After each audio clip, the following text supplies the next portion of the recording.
नमस्कार दोस्तों, मैं हूं उमेश कुमार और आप देख रहे हैं हमारा यूट्यूब चैनल रियल रिमाइंडर। दोस्तों, बचपन में हम सभी ने बहुत सारी कहानियां पढ़ी है और घर के बड़े बुजुर्गों से भी सुनी है। कहानी का हमारे जीवन में बहुत बड़ा योगदान होता है। किसी भी बात को अच्छी तरह समझने के लिए या सीखने के लिए कहानी की एक अहम भूमिका होती है। तो दोस्तों, ऐसी एक मजेदार कहानी आज मैं आप लोगों के लिए लेकर आया हूँ। एक समय की बात है, बादशाह अकबर और बीरबल आपस में गप्पे मार रहे थे। अचानक बीरबल की किसी बात से बादशाह अकबर को गुस्सा आ गया और उन्होंने कहा, तुम्हारी हिम्मत कैसी हुई मुझे ऐसी बात कहने की? तुमने मेरा अपमान किया है। अभी और इसी वक्त तुम मेरे दरबार से ही नहीं बल्कि मेरे राज से भी निकल जाओ और फिर कभी अपना चेहरा मुझे मत दिखाना। बीरबल ने कहा, जैसी आपकी आज्ञा महाराज, और चुपचाप वहां से चले गए। कुछ दिनों के बाद बादशाह अकबर को एहसास हुआ कि उनसे बहुत बड़ी भूल हो गई है। उन्हें बीरबल की कमी महसूस हो रही थी। उन्होंने अपने दरबारियों को बीरबल के घर भेजा, बीरबल को वापस लाने के लिए। लेकिन बीरबल अपने घर पर नहीं थे और घर के किसी सदस्य को भी नहीं पता था कि बीरबल कहाँ हैं। एक दिन एक साधु अपने 2 शिष्यों के साथ दरबार में पधारता है। शिष्य जो है महाराज से दावा करता है कि उसके गुरु दुनिया के बहुत विद्वान व्यक्ति हैं। बादशाह अकबर ने सोचा क्यों न इसे बीरबल की जगह रख ले। उन्होंने कहा, मैं सबसे पहले साधु की परीक्षा लूंगा। उन्होंने अपने दरबारियों को सवाल करने का आदेश दिया।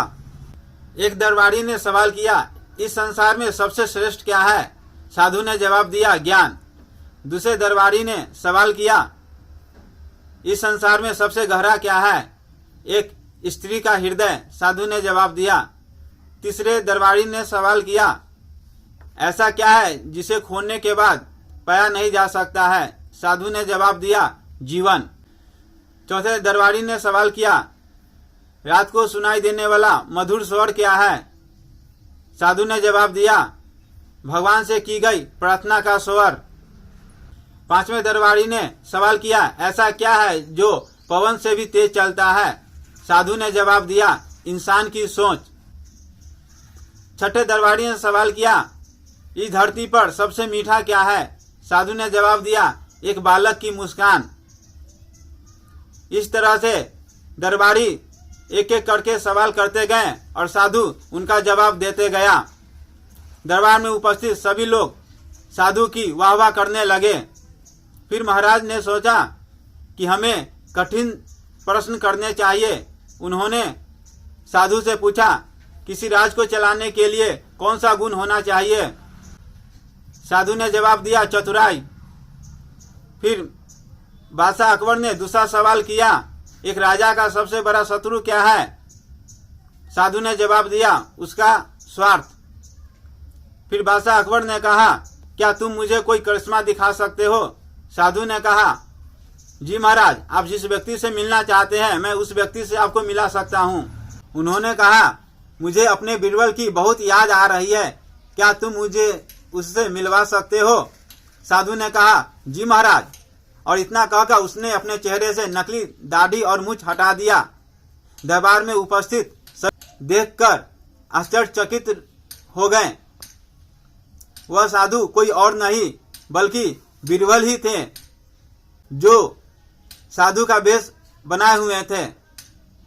बादशाह अकबर बीरबल को सामने देखकर खुशी से झूम उठते हैं और उसके बने दोनों शिष्य को इनाम दे करके उसे विदा करते हैं। फिर वे दोनों पुरानी किसी भी बात का आपस में जिक्र नहीं करते हैं। उन लोगों के रिश्ते ऐसे मजबूत थे कि उन्हें कोई भी बात या झगड़ा उनसे एक दूसरे को अलग नहीं कर सकता था। वे एक दूसरे के बिना नहीं रह सके। वे लोग एक दूसरे के विचारों को, भावनाओं को अच्छी तरह से समझते थे, उसकी कद्र करते थे और निस्वार्थ एक दूसरे का हित चाहते थे। दोस्तों, जो रिश्ते किसी स्वार्थ की पूर्ति के लिए बनाए जाते हैं, जो रिश्ते स्वार्थ की बुनियाद पर बनते हैं। वो रिश्ते स्वार्थ की पूर्ति नहीं होने पे टूट जाते हैं। छोटी छोटी बातों से, विवादों से या झगड़े से टूट जाते हैं। लेकिन जहाँ एक दूसरे की निस्वार्थ हित पहुंचाने की भावना हो, वहाँ रिश्ते अटूट होते हैं, जो किसी भी बात, विवाद या झगड़े से कभी नहीं टूटते। तो दोस्तों, अगर हमें अपने रिश्ते को अटूट बनाना है तो हमें निस्वार्थ के आधार पर उन रिश्तों को जोड़ना होगा। दोस्तों, निस्वार्थ जो रिश्ते बनते हैं वे अटूट होते हैं। तो दोस्तों, अगर आपको हमारी वीडियो अच्छी लगी है तो इसे लाइक करें, कमेंट करें और अपने दोस्तों के साथ शेयर करें, ताकि वो भी इस वीडियो का लाभ उठा सके।